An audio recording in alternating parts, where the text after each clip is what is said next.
આજે સવારથી આપ સૌ બેઠા છો અને હજી તો અત્યારે તમે ચા વગરના બેઠા છો. સ્વામીજી અમે ગઢવી એટલે આમ તમે કહો ને તમે ચાના રણમાં રહી એટલે એ તો છૂટતા અમને ઘણી વાર લાગે. અને બહેનોને અમને એકાદ વ્યસન છે ચાનું, બાકી તમે તારે કરાવડાવો ને તમાકુ સિગરેટ ગણાય છે એ વ્યસન તરફ પહેલા આપણે જઈ પછી ચા સુધી આવીએ. એકાદ તમને રહેવા દો. પણ ચાની વાત નીકળી તો હું તમને ચાની કથા કહું. ચાની શોધ છે ચીનમાં તાઓ નામનો જે ધર્મ, જે સંપ્રદાય છે એણે કરી. ત્યાં ધ્યાનની અલગ અલગ વિધિઓ થતી હતી અને એક સ્વામીજી જે એ બૌદ્ધ પરંપરામાં સાધના કરી રહ્યા હતા, એમને એવું લાગતું હતું કે નિંદ્રા છે, મારી ઊંઘ છે, એ ઈશ્વર સુધી મને પહોંચવામાં ક્યાંક બાધારૂપ બને છે. એટલે મારી જે સજાગ અવસ્થામાં બાધારૂપ બને છે, એટલે એમણે પોતાની પાપણો કાપી નાખી કે આ હોય તો આ પોપચા બંધ થાય ને, અને એણે ઘા કર્યો, નાખાણું, અને જે વૃક્ષ ઉગ્યું એ ચાના છોડવા છે અને ચીનથી ચા આવી છે. એટલે ક્યાંક ઈશ્વર સુધી પહોંચવા માટે ચા કામ લાગે. ચાનું ન કહેતા, અઘરું થઈ પડશે. અને એમણે કીધું કે તમે મૂકી દો. એટલે મેં એમને કીધું કે હું તો બેઠી ચા વગરની, સવારે 8 વાગ્યાથી અત્યાર સુધી બેસી ગયા સીધા ચા વગરના. પણ હું તમને કહું સ્વામીજી, સ્ત્રીમાં છે ને કુદરતે એની પ્રકૃતિમાં સંયમ મૂક્યો છે. તમે ક્યારેય કોઈક સ્ત્રીને ચા ન મળી હોય અને ઘર આમથી આમ વેરવિખેર કરતા જોયું છે? નહીં. સ્ત્રીને જમવાનું મોડું મળ્યું હોય અને રાડારાડી કરી હોય એવું બન્યું છે? નહીં. ઘરમાં એ સવારથી 5 વાગે ઉઠે અને બપોરે 2 વાગ્યા સુધી એને રસોઈ ન મળે, મહેમાન આવે અને કેસરોલની છેલ્લી રોટલી તે કોઈ ગાય આવે તો એને આપી દે. એટલે કુદરતી રીતે પ્રકૃતિએ અમને સંયમ આપ્યો જ છે. ભૂખ ઉપર હોય, તરસ ઉપર હોય કે કોઈ પણ પ્રકારની એ ભૂખ હોય, એટલે સંયમ ભાઈઓને આપણે શીખવી દઈએ. એમના સુધી રાખીએ. પારુલબેને અગાઉ વાત કરી એટલે એમણે મનની વાત કરી, આત્માની વાત કરી. કોઈ પણ વ્યક્તિ આત્માની વાત કરે તો મને બહુ અઘરું લાગે. એમ કે ભાઈ આત્માની શોધ કરવી જોઈએ. સ્વામીજીએ તો સરસ વાતો કરી, વિચારો કરી, અને એક સાવ આમ સાદા શબ્દોમાં કહી શકાય કે તમે આવું ન કરી શકીએ, આવું આપણાથી ન થાય એવું કશું ન કીધું, બધું જ એવું કીધું કે જે પ્રમાણે જીવી શકાય. એટલે મને જ્યારે કોઈ એમ કહે ને કે આત્માની શોધ કરવી જોઈએ ને આત્માને ગોતવો જોઈએ ને આમ, તો મને એમ થાય દૂધ ઉભરે ત્યારે સ્વામીજી અમને હાણસી નથી મળતી, આત્મા ક્યાંથી મળે? ના નથી મળે તો કંઈક આગે સુધી પહોંચીને. તમે માનો છો ને સ્વામીજી, એટલું સંસારી જીવન સહેલું નથી, બહુ અઘરું છે. અને અત્યારે તો જે વિકટ પરિસ્થિતિમાં અમે બધા જીવીએ છીએ, વાત ન પૂછો. કોઈક સાધુને ત્યાં બપોરે 12 વાગે કોઈક જાય અને સાધુ પાસે કશું ન હોય તો સાકર દાળી આપી દે, તોય એક માણસ પ્રસાદી, સ્વામીજી પ્રસાદી આપી એમ કરીને જતા રહીએ. અમારા ઘરે બપોરે 12 વાગે કોઈક આવે તો ઉધાર લઈને જમાડવું પડે. અને દાળ ભાત શાક રોટલી જો મિષ્ટાન ન કર્યું હોય, ફરસાણ ન કર્યું હોય તો હા ફલાણા ભાઈના ઘરે ગયા હતા, શીરામાંથી ગયા. એટલે બહુ કરવું પડે, ટાણે કેટલાય કામ કરવા પડે, મામેરા ભરવા પડે, EMI ભરવી પડે, લોનના હપ્તા ભરવા પડે, ગામને સારું લગાડવા માટે કાર લેવી પડે, 2 માળ અમથા લેવા પડે, દીકરો જન્મે ત્યાંથી વિદેશ ભણાવવા જવા માટે બાપાએ કેટલી બધી 2 ટાઈમની મજૂરી કરવી જોઈએ. એટલે અઘરું તો 2 પક્ષે છે. પણ મને આનંદ થાય કે મારા દેશનો સાધુ એકાંતમાં રહી જ્ઞાનની, જીવનની, અધ્યાત્મની વાતો કરીને પોતે હિમાલયની ટેકરી ઉપર બેસી નથી રહેતો. એ તળેટીમાં આવે અને લોકોને એમ કે તમે જે માણો છો એ લીલા છે, અહીં સુધી આવવાનું. એટલે એ માટે હું વંદન કરું છું. આ આખી પરંપરા જે છે હિતરક્ષક સમિતિ, અને મને તો સૌથી વધુ આનંદ શંકરાચાર્ય માટે થાય. મને બહુ જ, જ્યારે બધા લોકો એવું કે આમ જુઓ તો અત્યારે આઇન્સ્ટાઈનનું મગજ બુદ્ધિની દ્રષ્ટિએ એમ કહેવાય કે વિશ્વમાં સૌથી વધુ બુદ્ધિશાળી મગજ, એનું મગજ આપણે સાચવી રાખ્યું છે કે કદાચ આવતા દિવસોમાં કંઈક ટેકનોલોજી એવી આગળ વધે અને કામ કરી શકીએ તો આપણે સુંદર મજાનું એમાંથી અર્ક માણી શકીએ. પણ એક ભારતીય તરીકે મને પૂરા સભાનતાપૂર્વક કહું કે જો તમે બુદ્ધિની વાત કરતા હો તો શંકરાચાર્યની બુદ્ધિના તોલે તો હજી સુધી કોઈ આવી શક્યો એવું બન્યું નથી. એની હરોળમાંય બેસી શકાય એટલું. એટલી નાની ઉંમરે કેવા કેવા ગ્રંથો રચ્યા, કેવી કેવી સ્તોત્રો રચ્યા ઉપનિષદોથી લઈ. હમણાં થોડાક દિવસ પહેલાં જ જ્યારે પૂજ્ય મોરારી બાપુ અત્યારે આ શહેરમાં આની આજુબાજુ જ છે ત્યારે મોરારી બાપુનું કહેતી હતી. મેં કીધું બાપુ પહેલાં છે ને ઉપનિષદો, આમ તમે જુઓ ને તો ઉપનિષદોની કથા એવી છે કે વાદળોમાં દેખાણા ઋષિઓને અને વાદળોમાંથી નીચે આવ્યા. મેં કીધું હવે એ બધા યોગી કહેવાના, સાધુઓ કહેવાના, અને મેં કીધું અમે બધા હવે ક્લાઉડમાં બધું મોકલીએ છીએ. આવ્યું તો એમ પાછું મોકલી દઈએ. શું મોકલી દઈએ? સંવાદ. બ્રેકઅપ થઈ ગયું હોય તો કામ લાગે તે જો કીધું તું, આ ઓલા ફોટા રહ્યા, આ ઓલી વાત રહી. એટલે પહેલાં ત્યાંથી આપણે ઝીલનારી પ્રજાતિ હતી એ જે છે એ પાછું મોકલવા માંડે, કાંઈ જોતું જ નથી, રાખો. એટલે આ કેસરી વસ્ત્રધારીઓએ સમાજ છોડી દીધા પછી પણ સમાજની ચિંતા કરવા માટે વચ્ચે આવવું પડે છે કે તમને ને મને સમજાય જાય. સવારથી તમે લોકો શિક્ષણની વાતો કરો છો, ઘડતરની વાતો કરો છો, સંસ્કારની વાતો કરો છો, પણ મેં તો હંમેશા કીધું છે કે બાળકો ઉપર જ શું કામ આપણે આટલા બધા ફોકસ થઈ જઈએ છીએ?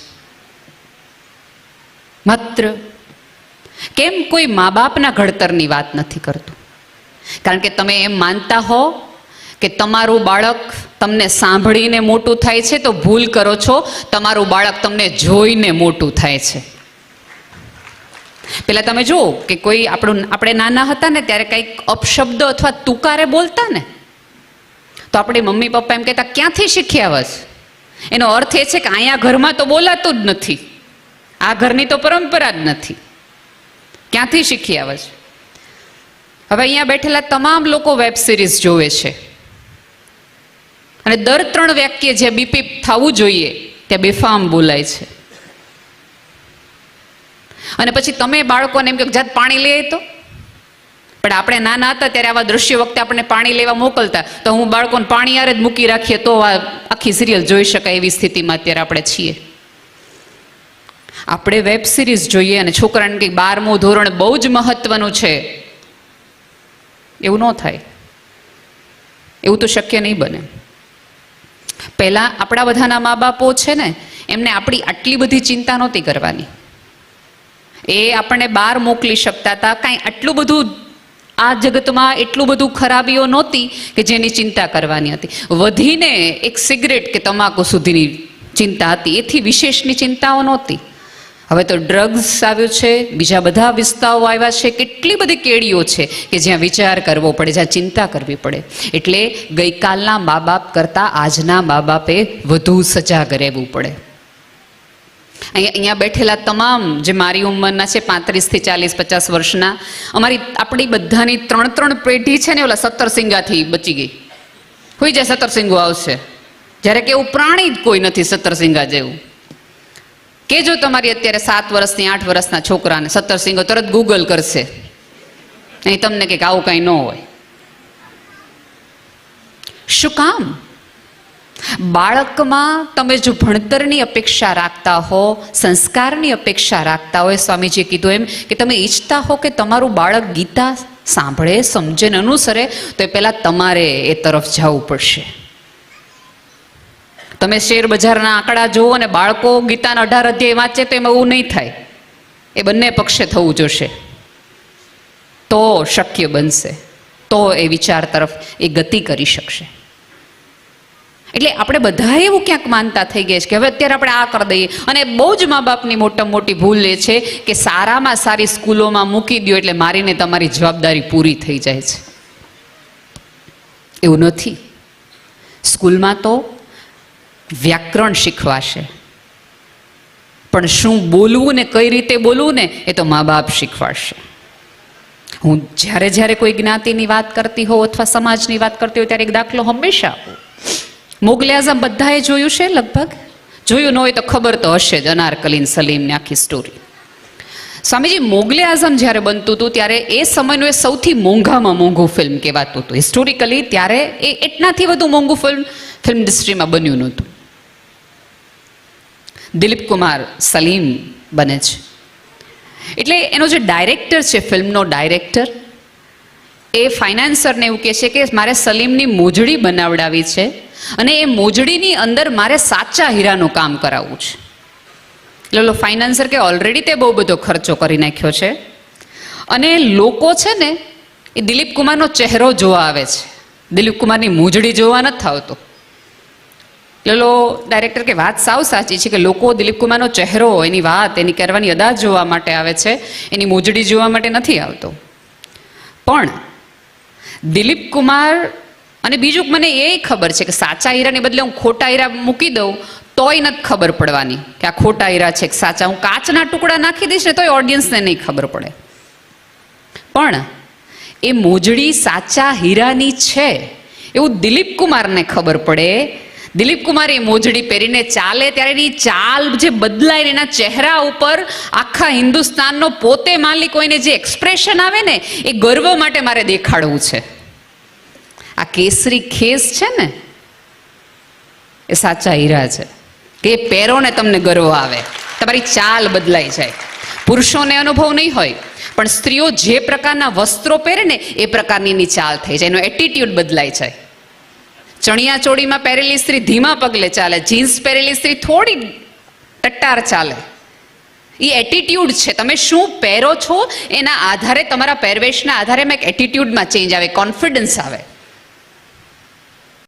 તમે જે જ્ઞાતિના છો, તમે જે સમાજમાં છો, તમે જે ધારાના છો, તમે જે વિચારધારાને અનુસરવા માગો છો, એની એટીટ્યુડ, એની માટેનો ગર્વ, એની માટેનું અભિમાન તમારામાં ન હોય તો તમે તમારા સંતાનોમાં ક્યારેય નહીં રોપી શકો.